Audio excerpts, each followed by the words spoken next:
Es el año 1470, en las montañas de Tesalia.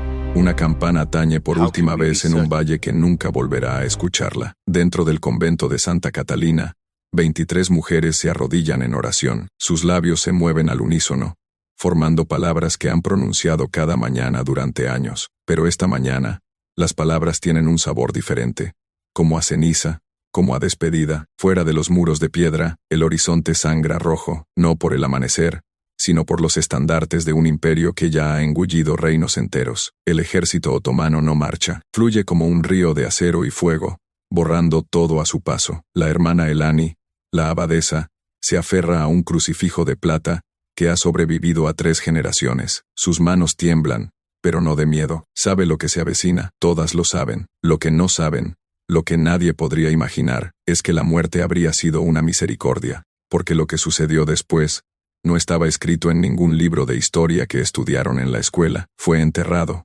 borrado, oculto, bajo siglos de silencio. Hasta ahora, lo que los otomanos hicieron a estas mujeres no fue solo conquista, fue algo mucho más calculado, algo que los historiadores apenas comienzan a descubrir. La pregunta no es si pueden soportar la verdad, es si están dispuestos a recordarla. Si alguna vez se han preguntado por qué ciertas historias desaparecen de la historia mientras otras se cuentan una y otra vez, están en el lugar correcto. Aquí cavamos en los archivos que el mundo olvidó: cartas de misioneros, registros estatales otomanos, testimonios enterrados en las bóvedas del Vaticano. Cada vista, cada me gusta, cada suscripción, nos ayuda a sacar una voz más de la oscuridad. Ahora, regresemos a ese convento, porque la campana ha dejado de sonar, y las puertas están a punto de romperse. Para entender lo que les pasó a estas monjas, necesitan entender la máquina que las consumió. 17 años antes, en 1453, Constantinopla había caído, la joya de la cristiandad, la ciudad que había resistido durante más de 1000 años, desapareció en 53 días de cañonazos y sangre. La Hagia Sofía, otrora la catedral más grande del mundo, fue despojada de sus cruces a las pocas horas de la conquista. Sus mosaicos fueron cubiertos con yeso, sus campanas fundidas. En una semana, la llamada a la oración resonaba desde sus cúpulas, donde los himnos habían cantado durante 9 siglos. El sultán Mehmed II se paró en la nave de esa antigua iglesia y la declaró mezquita, no porque necesitara otro lugar de culto, sino porque entendía algo que la mayoría de los conquistadores no entienden. No derrotas a un pueblo matándolo, lo derrotas borrando quiénes eran. Los otomanos no solo conquistaban tierras, conquistaban la identidad. Cuando Mehmed miró hacia el oeste,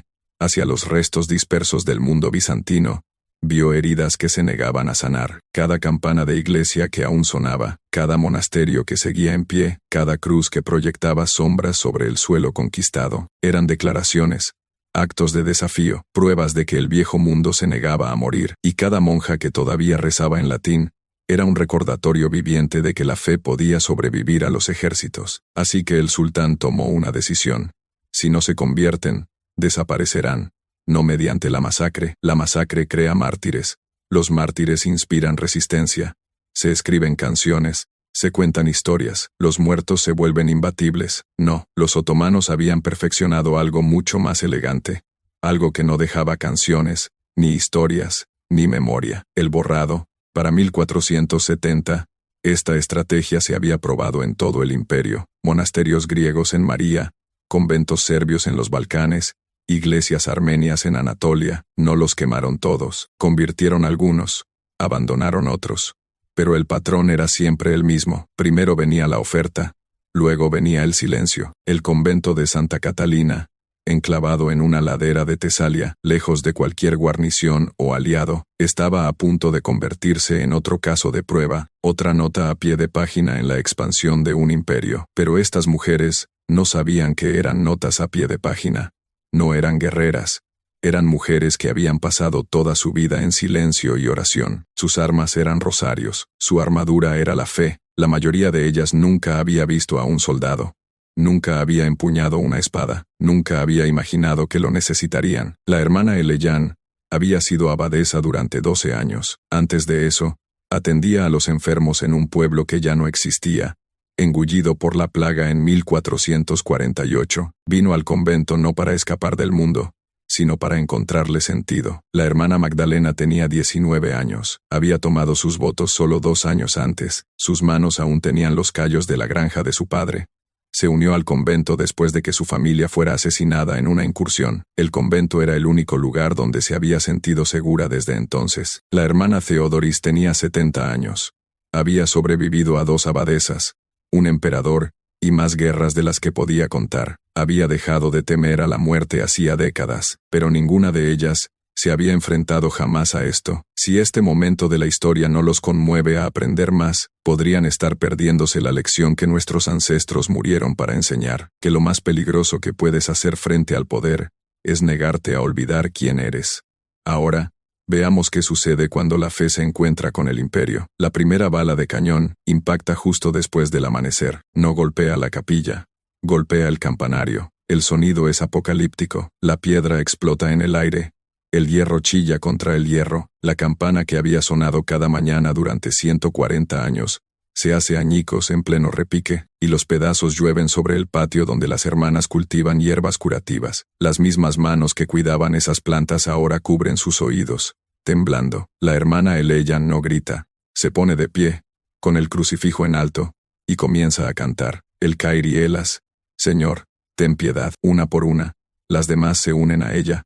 23 voces alzándose contra el rugido de un imperio.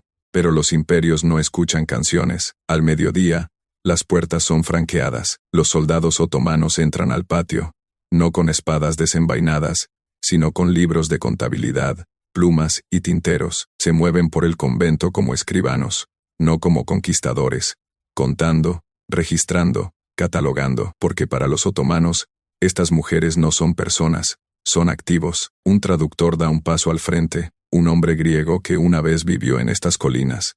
Su voz tiembla mientras lee un pergamino, y se puede oír la vergüenza enterrada en cada palabra. Por orden del sultán Mehmed II, todos los súbditos de los territorios conquistados deben someterse a la autoridad de la sublime. Aquellos que se conviertan recibirán protección. Aquellos que se nieguen enfrentarán las consecuencias de la rebelión. La hermana Eleni da un paso al frente. Su rostro está tranquilo, casi sereno. No habla a los soldados, sino al traductor, en un griego tan claro que todos entienden. Dile a tu sultán que ya hemos entregado nuestras vidas a un rey. No nos queda nada que rendir. El oficial al mando, un hombre llamado Hasan Pasha, cuyo nombre aparece en los registros militares otomanos de la campaña de Tesalia de 1470, no responde con ira. Responde con algo mucho más escalofriante, una sonrisa, porque sabe algo que las monjas aún no entienden. Los otomanos han perfeccionado el arte de quebrar a las personas sin matarlas. Esa noche, las mujeres son encerradas en su propia capilla, sin comida, sin agua, solo oscuridad y el sonido de los soldados, afuera, riendo, comiendo, viviendo, mientras esperan a ver quién se quiebra primero. 2 hermanas, las más jóvenes, de Corinto, comienzan a llorar en un rincón. Sus sollozos resuenan en los muros de piedra, pero la hermana Magdalena, de apenas 20 años, comienza a susurrar un salmo. El Señor es mi pastor, nada me falta.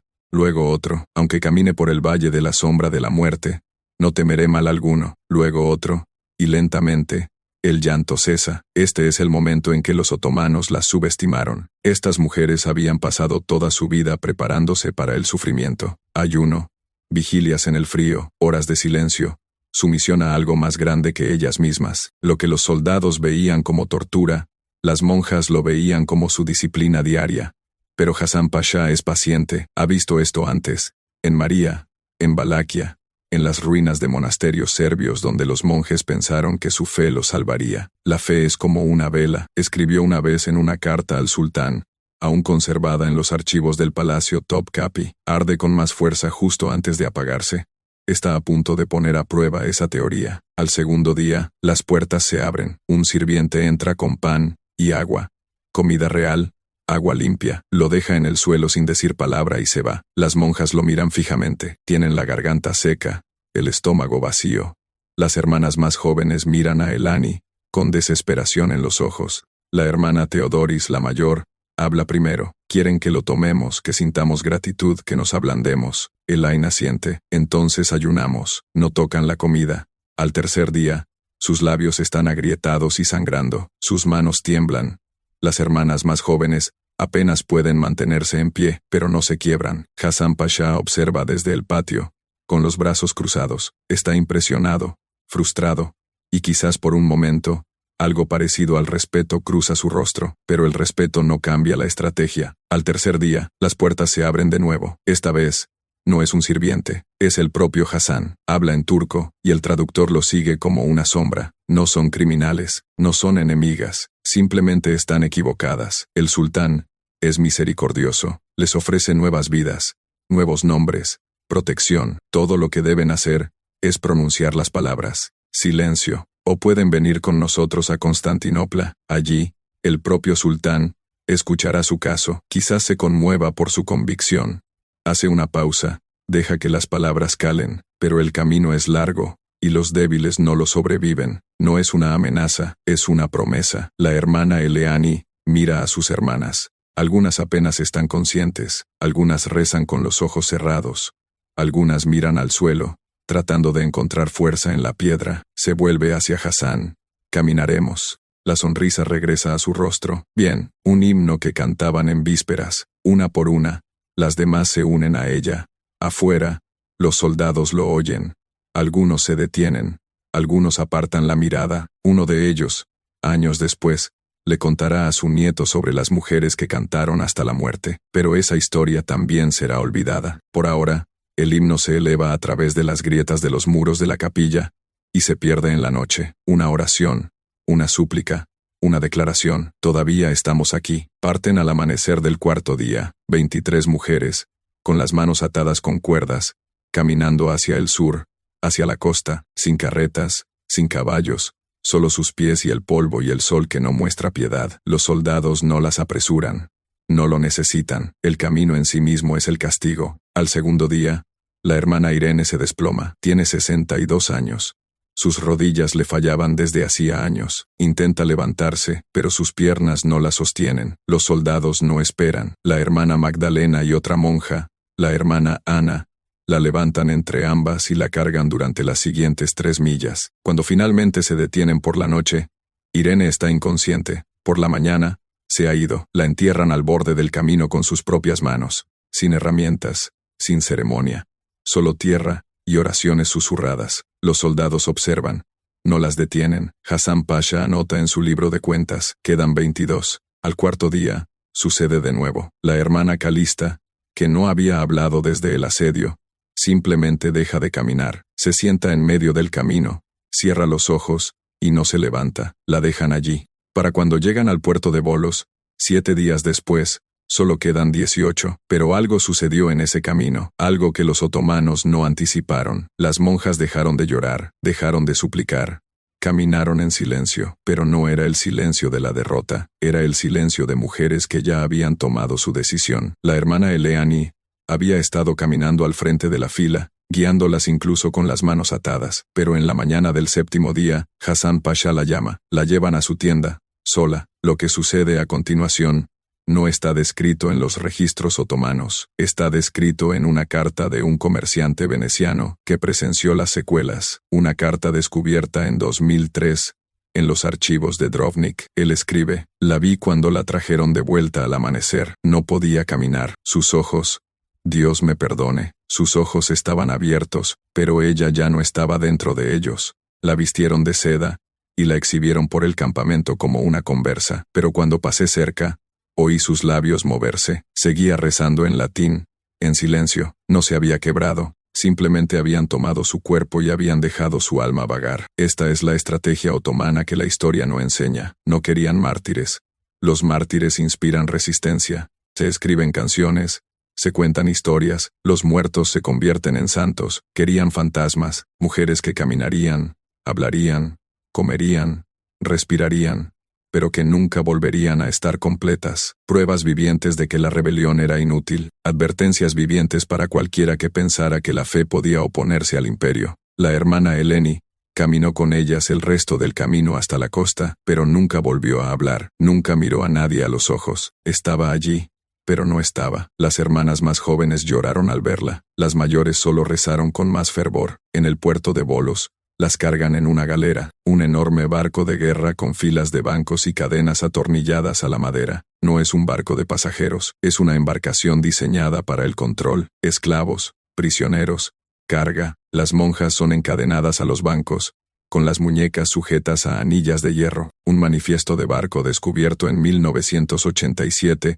en el Museo del Palacio Topkapi de Estambul, las enumera no por nombre, sino por número. Cautivas religiosas, femeninas, 18, destino, casa imperial, propósito, servicio doméstico y conversión. Esa palabra, servicio, tiene mucho peso. El viaje dura 12 días. El mar no es amable. Las tormentas azotan la cubierta. El rocío salado escuece sus labios agrietados. El barco se inclina y se balancea.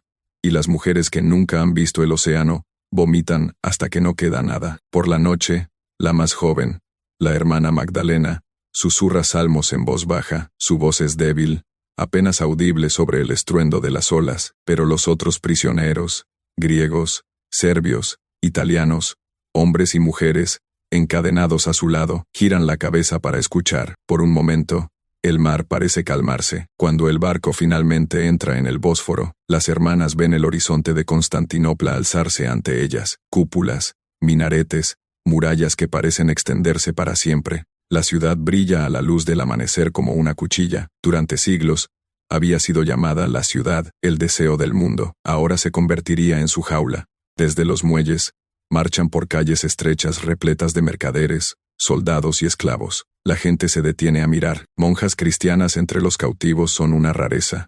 Incluso en un imperio construido sobre la conquista, esto es inusual. Las conducen más allá de las antiguas murallas, a través del distrito imperial, pasando por jardines donde las fuentes cantan y los pavos reales chillan, y luego, a la sombra de Hagia Sofía, la gran iglesia que ahora es una mezquita, las obligan a detenerse, a arrodillarse. Mientras la llamada a la oración resuena desde los minaretes, una de las hermanas susurra: «Estamos en casa, pero ya no es nuestra». Las llevan al palacio, pero no a los grandes salones, no a los patios donde caminan los embajadores y conspiran los visires. Las llevan debajo, bajando escalones de piedra que descienden en espiral hacia la oscuridad, a través de túneles que huelen a humedad y podredumbre, a un lugar que oficialmente no existe. Si siguen mirando, es porque una parte de ustedes sabe que esta historia necesita ser contada. Suscríbanse, no por nosotros, sino por ellas, por las voces que fueron tragadas por el silencio. Ahora, sigámoslas a la oscuridad. Debajo del Palacio Topkapi hay una red de túneles que los turistas nunca ven, almacenes, habitaciones de sirvientes, pasillos olvidados que serpentean a través de la roca madre como venas, y en el rincón más alejado, sellada durante siglos, una habitación sin propósito oficial. En 2011, durante trabajos de restauración, los arqueólogos derribaron un muro falso. Lo que encontraron los dejó helados. Grabadas en la piedra, apenas visibles, había cruces, docenas de ellas, pequeñas, toscas, talladas con uñas o fragmentos de cerámica rota, y debajo de esas cruces, grabadas en latín, 4 palabras: Lux in tenebris lucet, la luz brilla en la oscuridad. Esta era su capilla. Durante meses, quizás años, estas mujeres vivieron bajo el palacio, trabajando como sirvientas silenciosas durante el día, fregando suelos, lavando sábanas, atendiendo fuegos para habitaciones en las que nunca entrarían. Pero por la noche, cuando el palacio dormía, se reunían en esta habitación olvidada y rezaban. No tenían sacerdote, ni altar, ni Biblia, solo la memoria. Recitaban salmos de memoria, versos medio olvidados, reformulados en oraciones que las mantenían vivas. Cantaban himnos en susurros tan débiles que la piedra apenas los captaba. Celebraban la comunión con pan robado de las cocinas y agua de los pozos del palacio, y tallaban su fe en la piedra, un rasguño a la vez, sabiendo que nadie la vería jamás. La hermana Magdalena estaba entre ellas, la joven que había susurrado salmos en el barco, que había cargado a la hermana Irene en el camino, que se había negado a apartar la mirada cuando trajeron a la hermana Elani vestida de seda, se convirtió en su voz en la oscuridad. Los arqueólogos también encontraron su marca, un pequeño pájaro grabado en la esquina del muro. A su lado, 23 litroíneas, una por cada hermana, pero solo 11 litroíneas estaban completas. El resto se desvanecía en la nada. Usaron cerámica rota como candelabros, un trozo de lino como mantel de altar. Con un fragmento de un espejo roto, fabricaron una cruz tosca. En esta capilla secreta, se reunían cada noche después de que el palacio durmiera, sin himnos, sin sermones, solo susurros. Cada mujer se arrodillaba y compartía un recuerdo, su hogar, la campana de su iglesia, el calor del pan, antes del amanecer. Estos recuerdos se convirtieron en sus nuevos salmos, pequeñas ofrendas a un Dios que todavía escuchaba en la oscuridad. Un prisionero veneciano retenido en el palacio para pedir rescate en 1478 escribió sobre extrañas voces que resonaban bajo el harén, mujeres cantando en latín a un Dios que no es de este imperio. Durante siglos, los historiadores lo descartaron como superstición, hasta que encontraron la capilla. Pero he aquí lo que te rompe el corazón. Las cruces se detienen, a mitad de la pared, los arañazos se vuelven erráticos, desesperados. Las líneas se profundizan, como si estuvieran talladas con más fuerza, más urgencia. Luego, nada. Registros otomanos de 1482 mencionan una limpieza del personal del palacio bajo el nuevo sultán. Cualquiera considerado improductivo o resistente fue removido, sin detalles, sin nombres, sin lugares de entierro, solo una línea en un libro de contabilidad, escrita en pulcra caligrafía otomana. Desechadas, las monjas de Santa Catalina desaparecieron de la historia. 18 mujeres que habían caminado 7 días por el infierno, que habían cruzado el mar encadenadas, que habían grabado oraciones en la piedra en la oscuridad, desaparecidas, pero su capilla permaneció.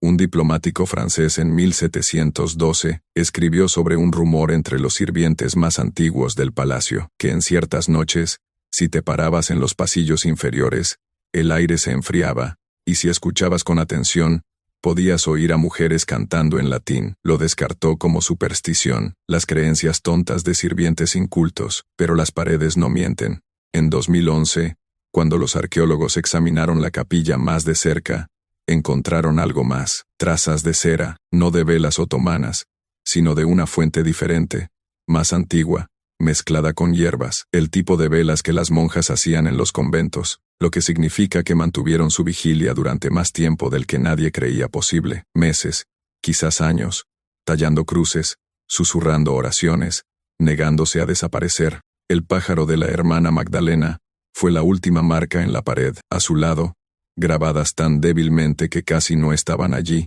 2 palabras en griego, resistimos, pero la verdad es que no solo resistieron, dejaron algo atrás que los imperios no pudieron borrar, una habitación llena de cruces, una oración tallada en piedra, la prueba de que la fe podía sobrevivir donde los muros y las cadenas no podían.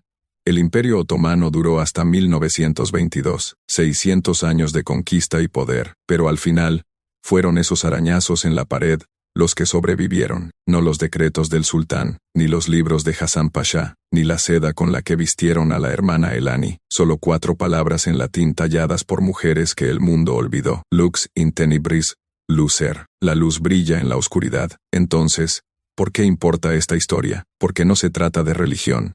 Ni siquiera se trata de los otomanos. Se trata de lo que hace el poder cuando intenta borrar a las personas, y lo que sucede cuando esas personas se niegan a desaparecer. El Imperio Otomano duró 600 años. Conquistaron 3 continentes, reescribieron mapas, idiomas, culturas enteras. Convirtieron la catedral más grande de la cristiandad en una mezquita. Gobernaron desde las puertas de Viena hasta los desiertos de Arabia, pero no pudieron borrar a 18 mujeres que grabaron oraciones en la piedra. Piensen en eso, un imperio con ejércitos, cañones, recursos infinitos, y la voluntad de remodelar el mundo, contra mujeres sin nada más que uñas y fe. Y las mujeres ganaron, no de la forma en que los imperios miden la victoria. No recuperaron su convento, no convirtieron a sus captores, no vivieron para ver la libertad, pero dejaron una marca. La historia la escriben los vencedores, pero la memoria la escriben los supervivientes, y a veces la supervivencia se ve como una cruz tallada en la oscuridad, donde nadie debía verla. Una oración susurrada en un idioma que los conquistadores intentaron silenciar, un pájaro grabado en la piedra para recordar a las hermanas que cayeron. Siglos después, la encontramos de todos modos. El filósofo Saurin Kagard escribió una vez, la vida solo puede entenderse hacia atrás, pero debe vivirse hacia adelante. Estas mujeres vivieron hacia adelante, hacia la oscuridad. Caminaron 7 días sabiendo que podrían no sobrevivir. Cruzaron el mar encadenadas sabiendo lo que les esperaba al otro lado. Descendieron a túneles bajo un palacio, sabiendo que tal vez nunca volverían a ver la luz del sol, pero tallaron sus oraciones de todos modos, confiando en que alguien, algún día, miraría hacia atrás y las encontraría. Ustedes acaban de hacerlo. En 2011, cuando los arqueólogos estaban en esa capilla oculta mirando esas cruces, uno de ellos hizo una pregunta que me persigue. ¿Cuánto tiempo mantuvieron la vigilia? Los restos de cera sugieren años. La profundidad de algunos grabados sugiere un esfuerzo desesperado y repetido, lo que significa que estas mujeres se reunieron noche tras noche, año tras año, en absoluta oscuridad, y se negaron a dejar de creer, incluso cuando las hermanas desaparecían, incluso cuando los arañazos en la pared dejaban de aumentar, incluso cuando la esperanza debería haber muerto, ellas siguieron tallando. Eso no es solo fe, es desafío en su forma más pura. El Imperio Otomano ya no existe, disuelto en 1922. Sus sultanes son polvo, sus ejércitos son un recuerdo, el palacio sigue en pie, pero ahora es un museo. Los turistas recorren sus salones tomando fotografías, sin saber lo que yace bajo sus pies, pero esas cruces permanecen, y esa frase en latín, apenas visible después de 500 años, todavía habla. Lux in tenebris lucet, la luz brilla en la oscuridad. Es del Evangelio de Juan, un versículo sobre la luz que no puede ser extinguida, sobre la verdad que sobrevive incluso cuando todo lo demás es arrebatado. La hermana Magdalena grabó esas palabras sabiendo que nunca saldría de ese palacio, sabiendo que su nombre sería olvidado, sabiendo que el mundo seguiría adelante sin ella, pero las grabó de todos modos, porque entendía algo que los imperios nunca entienden. Puedes conquistar tierras, puedes reescribir la historia, puedes borrar nombres de los libros de cuentas y enterrar cuerpos en tumbas anónimas, pero no puedes matar lo que la gente lleva dentro, y no puedes silenciar lo que graban en la piedra. Acaban de presenciar una de las verdades más oscuras de la historia. Si historias como esta les recuerdan lo frágil que es la humanidad, lo fácil que es borrar las voces, entonces suscríbanse y mantengan vivo el pasado, porque algunas voces merecen ser escuchadas, incluso si fueron silenciadas hace siglos. Especialmente entonces, se suponía que las monjas de Santa Catalina debían desaparecer. Ese era el plan. Borrarlas, quebrarlas, convertirlas en fantasmas o conversas, o notas a pie de página en los libros otomanos, pero no desaparecieron. Siguen aquí, en esas cruces, en esa frase en latín, en la capilla que los arqueólogos encontraron 500 años después, y ahora están aquí con ustedes, porque escucharon, porque recordaron, porque se negaron a dejar que su silencio fuera la última palabra. Lux in tenebris lucer, la luz brilla en la oscuridad, y la oscuridad no la ha vencido.